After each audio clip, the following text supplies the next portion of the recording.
ground crew. The aviation's been pulled back. The ground crews have gone.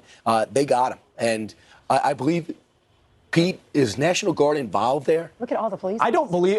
Is that not National Guard? That is not. A lot of federal and state law enforcement have that kind of camouflage uniform. So that I do not believe is not. That's not the National Guard. That's your more specialized police forces. So probably brought in. I know we heard there was federal help coming in. Right. So you've got specialized manhunt teams there. And if you're dealing with a wooded area, which much of this is, then you would want to have woodland or some type of camouflage. Those are law enforcement officers, not National Guard. So the quick thing. That is dramatically different from the Ring doorbell. I mean, didn't he have a shaved head? Well, he had a hoodie on, so you couldn't see his hair. Wow. You couldn't see his hair. hair. Pulled back. So yeah, and he shaved. He looked completely different in the shaved pictures with the hoodie on than he did in the in his mugshot. We must be getting helicopter footage there, I would imagine, at this point, following that capture. Shows you how many assets were on the ground. Yeah. Looking for him. Looks like he's wearing an Eagles sweatshirt, probably took or stole from somebody else. He changed his pants. I remember we heard those were discarded at some point in the process. But I mean, how terrifying for all the neighbors in that area. They were shutting down schools. They were telling people to secure your property, make sure you have a weapon with you. I mean, I'm sure if, for women out there, I wouldn't want to be in the house by myself. Right. And think about this. The self-control of all those police officers. You know they're dealing with a murderer who had them up 24/7 for days. And you know how they feel about him, but they're treating him with respect. You can see the vehicle says Special Response Team on it. So they've got highly trained units out there looking for him within the cordon perimeter. Obviously, we don't see a rifle on him at this time. I wonder if there was any exchange at that particular moment. There we go. You see the bottom right-hand side, some of the weapons that were used. You got long-range sniper rifles. Do you think that was the rifle they took from him? Is that a .22? I don't know. Do you think it looks like it? It doesn't look like the rifle that the law enforcement would be carrying. So. Chris, our stage manager, who knows a lot about rifles, was pointing that one out. That likely... See it? He's holding it up. Yeah, see it right... You can see the mahogany wood or whatever kind of wood that is with the scope. It's got a scope on it. Yeah.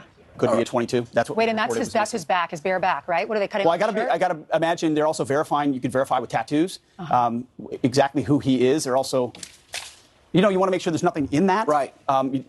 These are probably pretty standard protocols of what law enforcement do, and you just usually don't get this kind of shot.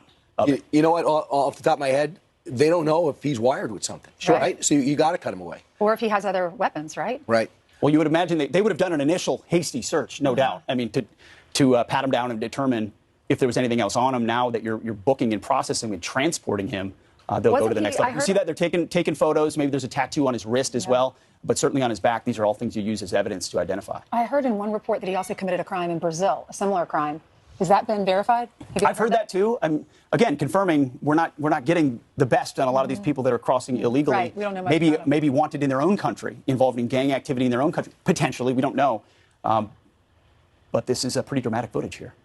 Yeah. Thank goodness they caught him. Yeah. So this was a story that Nate Foy's been covering from the first minutes. I'm sure he's got the update on the ground. He's the one who said they've pulled the aviation units out.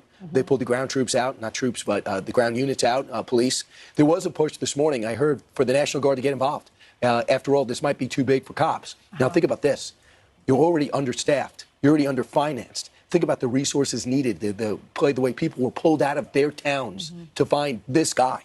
I'm hearing from some friends here chiming in that these are definitely SWAT teams on the ground right there. SWAT teams wear that kind of tactical camo.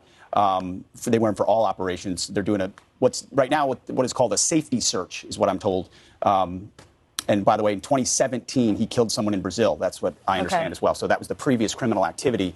But yeah, you're going to search head to toe this guy before you transfer. So you killed somebody in Brazil and you still passed the background check here? Well, there was no background check, Brian, at the southern border these days. It's an open border, Brian, in case you haven't noticed. Anybody can come right on through, and maybe we'll help you and get you to the city of your choice. So this rocked that whole community. The reason we covered this extensively, he was on the run for 13 days. He escaped prison. And then the whole community, the school district, the O.N.J. Roberts School District announced that they were shutting down schools. The convict, we understand, was in his home. Yeah, so that's Ryan Drummond. We have him on the phone right now. He's a Chester County resident, and he saw the convict in his house when he broke in nearly 2 weeks ago. So, Ryan, thank you for joining us. Ryan, what's your reaction to this as you're watching the footage?